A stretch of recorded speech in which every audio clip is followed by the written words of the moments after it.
शिव पुत्र कार्तिकेय, देवताओं के सेनापति। हिंदू पौराणिक वेद पुराण ग्रंथ व महाकाव्यों में हमें हमारे इतिहास में घटी उन घटनाओं व कथाओं का उल्लेख मिलता है जिससे हमारे आज के भारत का निर्माण हुआ है। आज महावॉरियर आप सभी के लिए एक और ऐसी कथा लेकर आए हैं। महादेव भगवान शिव के पुत्र विघ्नहर्ता गणेश जी के जन्म के बारे में तो आप सभी जानते हैं, परंतु आज हम गणेश जी के ज्येष्ठ भ्राता भगवान कार्तिकेय के जन्म से जुड़ी एक रोचक कथा लेकर आए हैं। शिव पुराण में इस कथा का उल्लेख मिलता है कि जब महादेव के लाख समझाने पर भी सती अपने पिता प्रजापति दक्ष द्वारा आयोजित हवन में बिना बुलाए पहुंच गई थी और अपने पिता की निंदा सुनकर देवी ने खुद को भस्म कर दिया था, तब सारा संसार पल भर में ही शक्तिहीन हो गया था। स्कंद पुराण के अनुसार उस समय असुर राज तारकासुर ने परम पिता ब्रह्मा जी का घोर तप कर उनसे 2 वरदान लिए। हे परम पिता, मैं आपसे 2 वरदान चाहता हूँ। पहला, तीनों लोकों में मुझसे अधिक कोई दूसरा बलवान ना हो, और दूसरा कि मेरी मृत्यु सिर्फ वही कर पाए जो महादेव शिव से जन्मा हो। ब्रह्मदेव से वरदान पाकर तारकासुर अत्यंत बलवान हो चुका था। उसे इस बात पर पूरा भरोसा था कि सती के जाने के बाद महादेव दोबारा कभी भी विवाह नहीं करेंगे, जिसके कारण इस संसार में कभी भी शिव का पुत्र प्रकट होना असंभव था।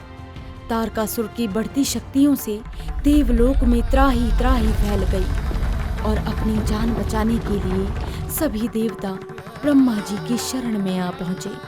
हे परम पिता ब्रह्मा जी, आपके दिए वरदान का तारकासुर गलत इस्तेमाल कर रहा है। देवलोक पर अपना कब्जा कर उस असुर ने हम देवताओं को जैसे अपने अधीन कर लिया है। हमें इस विपदा से बाहर निकालें। देवराज को व्याकुल होता देख ब्रह्मा जी चिंतन में पड़ गए, क्योंकि उनके वरदान के अनुसार शिव पुत्र ही तारकासुर का अंत कर सकता था। शिव पुराण और स्कंद पुराण के अनुसार शिवजी और माता पार्वती तो विवाह के पश्चात से ही देवदारू वन में एकांतवास के लिए जा चुके थे। विवश व निराश देवता जब देवदारू वन जा पहुंचे, तब उन्हें पता चला कि शिवजी और माता पार्वती वन में एक गुफा में निवास कर रहे हैं। देवताओं ने शिवजी से मदद की गुहार लगाई, किंतु कोई लाभ नहीं हुआ। भोले भंडारी अपनी अर्धांगिनी के साथ व्यस्त थे। उन्हें जागृत करने के लिए अग्निदेव ने उनकी काम क्रीड़ा में विघ्न उत्पन्न करने की ठान ली। दोनों का ध्यान भटकने के बाद अग्निदेव देव शक्ति के अंश को लेकर वहां से भागे, परंतु शिव शक्ति की ऊर्जा के ताप को वो सह नहीं पाए और उन्होंने उस ऊर्जा को माँ गंगा को सौंप दिया। परंतु वो ऊर्जा इतनी शक्तिशाली थी कि गंगा का जल उबलने लगा। इस दिव्य अंश की ऊर्जा को संभाल पाना मेरी क्षमता के बाहर है। भयभीत गंगा देवी ने उस दिव्य अंश को श्रवण वन में लाकर स्थापित कर दिया, किंतु गंगा जल में बहते बहते वो दिव्य अंश 6 भागों में विभाजित हो गया और उनसे 6 सुंदर व सुकोमल शिशुओं का जन्म हुआ। उस वन में विहार करती 6 कृतिका कन्याओं की दृष्टि जब उन बालकों पर पड़ी, तब उनके मन में बालकों के प्रति मातृत्व का भाव जागा। वो सब उन बालकों को लेकर कृतिका लोक चली गई व उनका पालन पोषण करने लगी। जब इन सब के बारे में नारद जी ने शिव पार्वती को बताया, तो इसके पश्चात माँ पार्वती ने अपने 6 पुत्रों को देखा। तब वो मातृत्व भाव से भावुक हो उठी और उन्होंने उन बालकों को इतनी जोर से गले लगा लिया कि वो 6 शिशु एक ही शिशु बन गया। कृतिकाओं के द्वारा लालन पालन होने के कारण उस बालक का नाम कार्तिकेय पड़ गया। संपूर्ण शिव पुत्र को देख सभी देवी देवता खुश हो गए। इतने यत्नों के बाद आखिरकार नियति का लिखा सिद्ध हो ही गया। बस अब कार्तिकेय की शिक्षा आरंभ होनी बाकी है। तारकासुर के कहर से जूझते और अपने अस्तित्व की रक्षा के लिए भागते देवता महादेव के पास आ पहुंचे और उनसे कुमार कार्तिकेय का युद्ध प्रशिक्षण शुरू करने का निवेदन किया। हे देवों के देव महादेव, तारकासुर का अत्याचार ब्रह्मांड पर किसी ग्रहण की तरह छा रहा है। हमारी आपसे विनती है, कुमार को युद्ध कला में कौशल बनाइए ताकि वह वो कर सके जिनके लिए उनका जन्म हुआ है। क्योंकि भगवान कार्तिकेय महादेव की ऊर्जा से उत्पन्न थे, तो उनमें क्रोध अग्नि भी बहुत थी। महादेव अपने पुत्र की इस व्यथा से भली भांति परिचित थे। स्कंद पुराण के अनुसार कुमार कार्तिकेय का प्रशिक्षण स्वयं महादेव शिव और अगस्त्य मुनि ने किया था। अपने क्रोध को नियंत्रित कर उन्होंने कई कलाओं में महारत हासिल की। स्कंद पुराण और शिव पुराण के अनुसार कार्तिकेय को देवताओं से सदैव युवा रहने का वरदान प्राप्त है, जिस कारण उन्हें कुमार और मुरुगन नाम से भी जाना जाता है। रुद्र संहिता में इस बात का उल्लेख मिलता है। उन्हें जगत जननी माँ पार्वती ने अपनी शक्तियों से युक्त एक अलौकिक भाला दिया। ये भाला मेरी सभी शक्तियों से युक्त है। तीनों लोकों में ऐसा कोई भी अस्त्र शस्त्र या कोई भी ऐसी मायावी शक्ति नहीं है जो इसे रोक सके।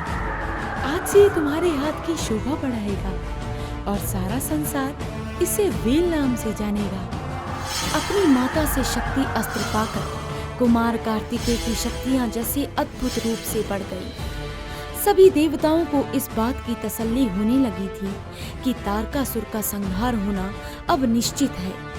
पर कार्तिकेय चाहे शिव शक्ति के पुत्र थे, पर फिर भी कहीं न कहीं उनके बल रूप को देख कईयों के मन में संदेह की भावना जरूर थी।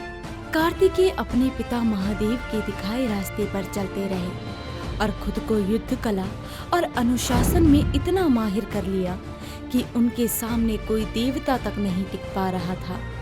मैंने हर तरीके से सभी अस्त्र, शस्त्र व युद्ध कला में खुद को निपुण कर लिया है।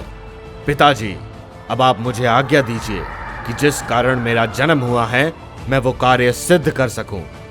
पुत्र कार्तिकेय, तुम्हारे पास जो शक्तियां हैं, उसका मुकाबला करना किसी भी प्रकार के प्राणी के लिए असंभव है। आज से तुम देवताओं के सेनापति के रूप में भी जाने जाओगे। मेरा आशीर्वाद तुम्हारे साथ है। महादेव से आशीर्वाद पाकर कार्तिकेय और सभी देवता तारकासुर के साथ भीषण संग्राम में उतर गए। शिव पुराण के अनुसार कार्तिकेय के युद्ध में उतरने से पहले महादेव के सबसे उग्र रूप वीरभद्र ने मोर्चा संभाला। वीरभद्र का रूप देख और दहाड़ सुनकर सभी असुर व देवता जैसे कांप उठे। वीरभद्र सभी असुरों को छिन्न भिन्न करते हुए आगे बढ़ रहे थे, परंतु तारकासुर से सामना होने पर उनके सभी अस्त्र, शस्त्र, बल सब जैसे व्यर्थ ही होने लगे और वो युद्ध भूमि पर मूर्छित हो गए। क्या तुम सभी देवता इस बात को भुला बैठे हो कि मेरा अंत शिव अंश के सिवा और कोई भी नहीं कर सकता, और तुम सब इस बालक को मुझसे युद्ध करने ले आए हो? इंद्र, तुझे देवताओं का राजा होने पर शर्म आनी चाहिए। इतना बोलकर तारकासुर अपनी तलवार को पूरी शक्ति के साथ इंद्र की ओर फेंकता है। भयभीत इंद्र अपने प्राणों की रक्षा के लिए भाग ही रहे थे कि तभी कार्तिकेय अपनी वेल को पूरी शक्ति के साथ फेंकते हैं और क्षण भर में ही तारकासुर की तलवार को चीर डालते हैं। ये देखकर सभी असुर जैसे हिल उठते हैं और महादेव की शक्ति से युक्त कुमार कार्तिकेय तारकासुर को युद्ध की चुनौती देते हुए कहते हैं, तारकासुर, परम पिता ब्रह्मा के दिए वरदान का तूने दुरुपयोग किया है। तेरे कुकर्मों के कारण इस संसार का संतुलन डगमगा गया है। पर आज तेरे सत्याचार का अंत निश्चित है। कुमार कार्तिकेय की ललकार सुन पहले तो तारकासुर हंसने लगा, परंतु अगले ही पल कार्तिकेय में महादेव शिव की झलक देखते ही उसकी रूह कांप उठी। दोनों में एक भीषण संग्राम हुआ और अपने माता पिता की शक्तियों से युक्त कार्तिकेय ने वेल को इतनी तीव्र गति से फेंका कि रास्ते में आने वाली हर वस्तु का नाश करते हुए वो सीधा तारकासुर को पार हो गया और उसके 1000 हिस्से कर उसका संहार कर दिया। तो ये थी महादेव शिव के पुत्र कुमार कार्तिकेय की जन्म कथा। एक ऐसा दिव्य बालक जिसने सारी सृष्टि को तारकासुर से मुक्त कराया। सभी देवताओं ने उन्हें अपना सेनापति नियुक्त किया था और ब्रह्मांड के सभी शक्तिशाली अस्त्र शस्त्र उनके अधीन थे। तो दोस्तों, आपको ये कहानी कैसी लगी हमें कमेंट सेक्शन में जरूर लिखकर बताएं और आपके फेवरेट चैनल महावॉरियर को लाइक और सब्सक्राइब करना ना भूलें। ओम नमः शिवाय।